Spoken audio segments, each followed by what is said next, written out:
Hi welcome to Plus TV. ఈ రోజు మనతో పాటు Indian vedic scientist Brahmasri Eshwar గారి సుకేష్ శర్మ గారు ఇప్పుడు మనతో ఉన్నారు. నమస్కారం గురువు గారు. నమస్కారం తల్లి. ఎలా ఉన్నారు గురువు గారు? బాగున్నారా? అమ్మవారి అనుగ్రహం. ఓకే గురుగారు. గురుగారు, మనకి ఇప్పుడు మార్చ్ 3 రోజు చంద్రగ్రహణం వస్తుంది అని విన్నాను. అవును. సో ఈ చంద్రగ్రహణం వల్ల ఏ రాష్ట్రాలకి ఎలా ప్రభావాలు ఉంటాయి? ఎలాంటి పరిష్కారాలు చేసుకుంటే మంచిది? సాధారణంగా ఇప్పుడు వచ్చేటటువంటి చంద్రగ్రహణము చాలా ప్రమాదకరమైంది అని చెప్పవచ్చు.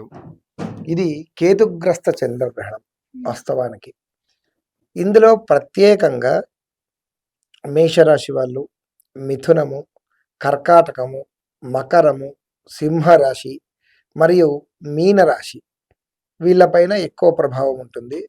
అందులో కూడా విశేషించి సింహరాశి వారి పైన ప్రభావం ఎక్కువగా ఉంటుంది. అంతేకాకుండా ఇది రాబోవు ప్రమాదాలకు ఒక సూచనగా ఈ చంద్రగ్రహణాన్ని కూడా మనం తీసుకోవచ్చు. ఎందుకు అంటే ఇప్పుడు వచ్చేటటువంటి సంవత్సరము పరాభవనామ సంవత్సరం.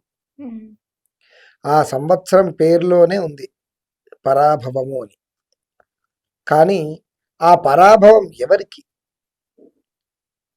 గురువుగారు అనేది రావాలి.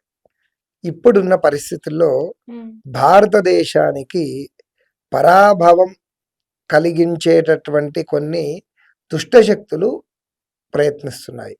ఇప్పుడు రాబోయే కాలం గడ్డు కాలం అని చెప్పవచ్చు. అయితే ఈ పరాభవనామ సంవత్సరానికి జరిగేటటువంటి నష్టములను సూచించే విధంగా ముందుగానే ప్రకృతి మనకు ఈ చంద్రగ్రహణ రూపంలో హెచ్చరికను జారీ చేసింది అని మనం చెప్పుకోవచ్చు. ఈ యొక్క రాశుల వాళ్ళు ఎవరైతే ఉన్నారో వాళ్ళు ముఖ్యంగా వాళ్ళ వాళ్ళ ఇష్ట దైవాలను ఆ రోజు చక్కగా ఆరాధించాలి. అలానే ఈ యొక్క రాశుల వాళ్ళు మరుసటి రోజు చంద్రుడిది వెండిది చంద్రబింబం ఏదైతే ఉందో అది, తర్వాత ఒక సర్పము ప్రతిమ తీసుకొని ఒక రాగి చెంబులో నిండా నెయ్యి పోసి ఆ రాగి చెంబు, బియ్యము, ఉలవలు మరియు చంద్రబింబము, ఈ సర్పబింబము వీటిని బ్రాహ్మణునికి సంకల్పం చెప్పి చంద్రగ్రహణం అంటే జననకాల కేతుగ్రస్త చంద్రగ్రహణం దోషపీడ పరిహారార్థం అని సంకల్పం చెప్పుకొని దానంగా ఇచ్చుకోవాలి. అంతేకాకుండా భారతదేశంలో రాజకీయ పరంగా, ఆర్థిక పరంగా, ఉద్యోగరీత్యా, వ్యాపార రీత్యా, వాణిజ్య రీత్యా, రాజకీయంగా కావచ్చు, వైద్యపరంగా కావచ్చు, తర్వాత రక్షణ విభాగాల్లో కావచ్చు అనేక విధమైనటువంటి మార్పులు జరుగుతాయి.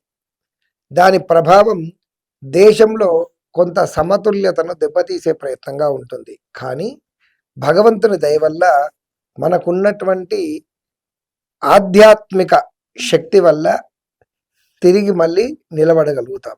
కనుక ఇప్పుడు వచ్చేటటువంటి చంద్రగ్రహణాన్ని దృష్టిలో ఉంచుకొని నేను చెప్పినటువంటి పరిష్కారాలను చేసుకుంటే అందరికీ మంచి జరుగుతుంది. ఓకే గురుగారు. ఇప్పుడు చంద్రగ్రహణం అనేది ఈ ఎఫెక్ట్ ఎన్ని రోజుల వరకు ఉంటుంది గురుగారు? 42 రోజులమ్మా. 42 రోజుల వరకి. 42 రోజుల తర్వాత తగ్గిపోతుంది. అవును తల్లి. అంటే సంవత్సరం అంతా ఉండదు. సంవత్సరం మొత్తము ఉండదు. 42 రోజుల వరకి ఉంటుంది. ఆ 42 రోజుల తర్వాత ఇప్పుడు మనకు పరాభవన సంవత్సరం వస్తుంది కాబట్టి ఆ సంవత్సరంలో ఇప్పుడు ఎలాగో ఉగాది ఉంది. ఉగాదిలో పంచాంగ శ్రవణాలు ఎలాగో ఉంటుంది కదా, ఏ రాశి వాళ్ళకు ఆదాయం ఎంత, వ్యయం ఎంత అని. దాన్ని బట్టి వ్యక్తిగతమైనటువంటి పర్సనల్ హోరోస్కోప్ చూసుకుంటే తప్ప వాళ్ళ యొక్క పూర్తి ఫలితాలను మనం నిర్ణయించడానికి వీలు కాదు. ఓకే గురుగారు.